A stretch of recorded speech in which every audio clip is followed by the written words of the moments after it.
धकाधकीच्या जीवनातून विरंगुळा म्हणून आम्ही एका थंड हवेच्या ठिकाणी ट्रिप प्लॅन केली होती. त्या ठिकाणचे वर्णन करायचे म्हटले तर आकाशाशी स्पर्धा करणाऱ्या पर्वतरांगा, श्वास रोखायला लावणाऱ्या खोल दऱ्या, भरपूर हिरवळ आणि तिथले थंडगार वातावरण, असे ते निसर्गरम्य ठिकाण. हे सगळे अनुभवण्यासाठी सगळ्या नातेवाईकांनी मिळून ही ट्रिप प्लॅन केली होती. दिवस ठरवला आणि आम्ही एक मोठी बस करून प्रवासाला सुरुवात केली. आमचा प्रवास एकदम सुखकर झाला. तिथे जवळच एक गाव आहे. तिथे भावाचा मोठा बंगला असल्यामुळे सगळ्यांना राहायची सोय तिथेच केली होती. आम्हाला तिथे पोहोचायला संध्याकाळी 6 वाजले.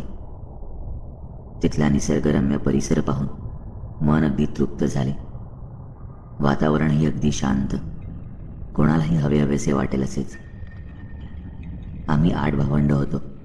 तिथे गेल्या गेल्या आम्ही बाहेर गार्डनमध्ये खेळायला गेलो.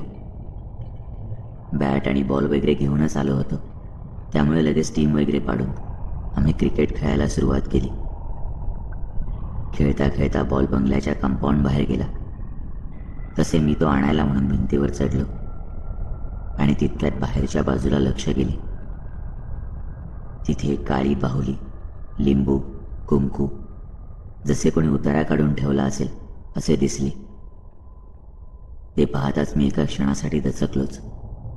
मी लगेच मागे फिरलो आणि पुन्हा कंपाऊंडच्या आत उडी मारली आणि कोणालाही न सांगता बॅगमधून दुसरा बॉल आणला. हा इथला माझा पहिला विचित्र अनुभव होता, पण मी इतके मनावर घेतले नाही. सगळे खेळत असल्यामुळे वेळ कसा गेला कळलेच नाही. हळूहळू अंधार पडायला सुरुवात झाली म्हणून आम्ही आत आलो. आम्हा भावंडांसाठी वर एक वेगळी रूम होती.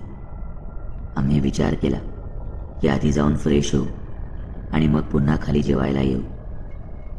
वर जाण्यासाठी जिन्याजवळ गेलो तर तिथे भावाच्या कुत्र्याला बांधले होते. मी वर जाणार तितक्यात तो वर पाहत जोरात भुंकू लागला, जसे वर आधीच कोणीतरी आहे आणि त्याला काहीतरी दिसते. मी त्याला शांत करत वर पाहू लागलो, पण मला कोणीही दिसत नव्हते. तितक्यात वरून टेनिस बॉल कोणीतरी खाली टाकला. मला वाटलं की आमच्यापैकी कोणीतरी मुद्दामून घाबरवायला म्हणून करत असेल, म्हणून मी तो बॉल घेऊन वर गेलो. माझी बॅग घेऊन मी बॉल आत ठेवणार तितक्यात बॅगमधला दुसरा बॉल दिसला आणि काळजात अगदी धस्स झालं, कारण हा तोच बॉल होता जो खेळत असताना कंपाऊंडच्या बाहेर गेला होता. त्याला कुंकू वगैरे लागलं होतं. माझ्या मनात नको नको ते विचार येऊ लागले. मी तर तो बॉल आणायला गेलोच नाही, मग हा इथे आलाच कसा? मी हा विचार करत असतानाच माझा भाऊ तिथे आला. मी मनात म्हटले, यांना काही सांगितले तर हे सगळे मला वेड्यातच काढतील, म्हणून तो विषय मी तिथे सोडून दिला. मी फ्रेश होऊन काही वेळात खाली गेलो. खाली सगळेजण कॅरम खेळत बसले होते. तासभर कॅरम खेळून झाल्यावर आम्ही साधारण 9ला जेवायला बसलो. शुक्रवार असल्यामुळे नॉनव्हेज केलं होतं. सगळ्यांनी अगदी पोटभर जेवण केलं.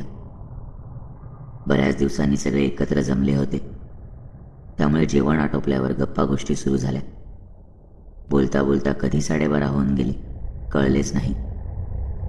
तसे बाकी सगळेजण झोपायला गेले. आता आम्ही 7-8 भावंड राहिलो होतो.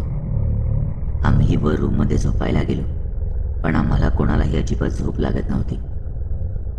म्हणून आम्ही सगळ्यांनी ठरवलं की आज रात्री कोणीही झोपायचं नाही. पूर्ण रात्रभर मस्त मजा करायची आणि जर कोणी झोपले तर त्याने दुसऱ्या दिवशी पार्टी द्यायची सगळ्यांना. पण ती रात्र वैऱ्याची ठरणार होती याची आम्हाला पुसटशी कल्पनाही नव्हती. आम्ही पत्ते खेळायला घेतले. 1.5-2 तास पत्त्यांचे डाव रंगल्यावर भावाच्या डोक्यात कुठून कल्पना आली कोण जाणे. तो म्हणाला की चला आपण सगळे खाली एक राऊंड मारून येऊया. एव्हाना 2:30 वाजत आले होते, म्हणून आमच्यातले काही जण जायला तयार नव्हते. त्यात बाहेर अगदी गडद अंधार आणि तिथली शांतता आता जीवघेणी वाटत होती. पण शेवटी आम्ही बाहेर फिरून यायचे नक्की केले. एव्हाना घरातले सगळे गाढ झोपी गेले होते. आम्ही हळूच कोणालाही न कळू देता बंगल्यातून बाहेर पडलो. वातावरणात एक वेगळाच थंडावा पसरला होता. त्यात ती नीरव शांतता. वातावरण हवेशीर असूनही मला मात्र गुदमरल्यासारखे वाटत होते. 10-15 मिनिटं बाहेर फिरून झाल्यावर मी सगळ्यांना आत जाण्यासाठी सांगू लागलो, कारण मला अजिबात करमत नव्हते. तसे आम्ही पुन्हा आत आलो. बाहेर फिरून आल्यामुळे सगळ्यांची झोप उडाली होती. मग आता काय करायचं म्हणून आम्ही यूट्यूबवर भूतांच्या गोष्टी ऐकायचे ठरवले. सगळे घोळका करून बसलो आणि मधोमध मोबाईल ठेवला. खूप भीती वाटत होती, पण मजाही तितकीच येत होती. 3 वाजून गेले.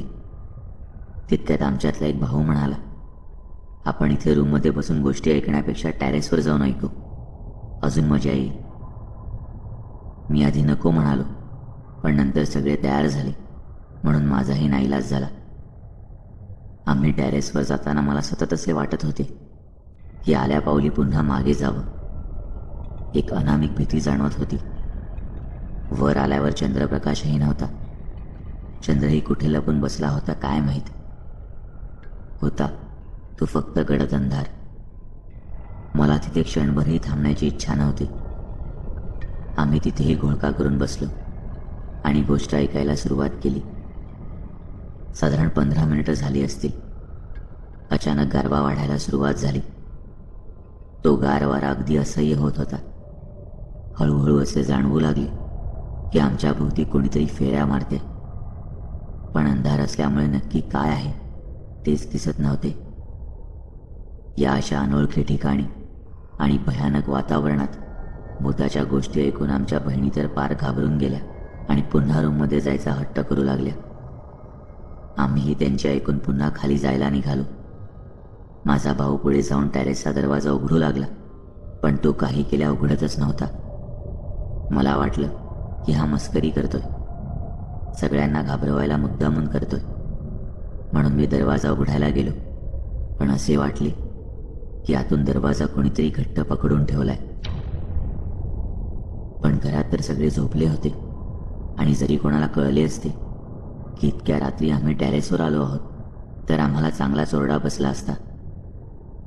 आम्ही दरवाजाच्या फटीतून काठी टाकून कडी लागली असेल तर उघडायचा प्रयत्न करू लागलो. दरवाजा न उघडण्याचे काही कारणही दिसत नव्हते. आता मात्र आम्हालाही भीतीने घाम फुटायला सुरुवात झाली होती. तितक्यात आम्हाला आमच्या मागून विचित्र चाहूल जाणवू लागली. आम्ही सगळ्यांनी मागे वळून पाहिले.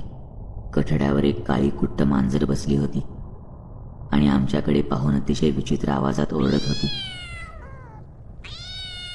तिचा तो आवाज ऐकून आमच्या बहिणी तर अक्षरशः रडू लागल्या. आमचा प्रयत्न चालूच होता. तितक्यात अचानक दरवाजा आपोआप उघडला. सगळे पटापट रूमच्या दिशेने धावत सुटले. मी सगळ्यात मोठा असल्यामुळे मी शेवटी जायचे ठरवले. हे सगळे घडत असताना माझी नजर त्या मांजरीवरच होती. जसे सगळे खाली गेले तसे मी दरवाजा लावून घ्यायला मागे वळलो.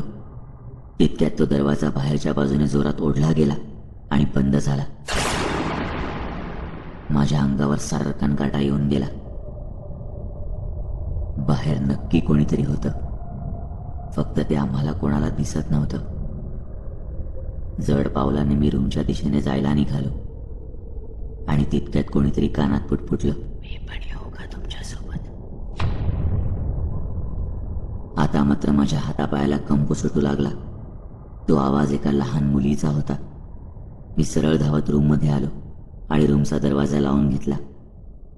सगळे मला विचारू लागले की धावत यायला काय झाले. काही नाही झाले असे म्हणत मी उत्तर देणे टाळले. ती रात्र आम्ही खरंच झोपू शकलो नाही.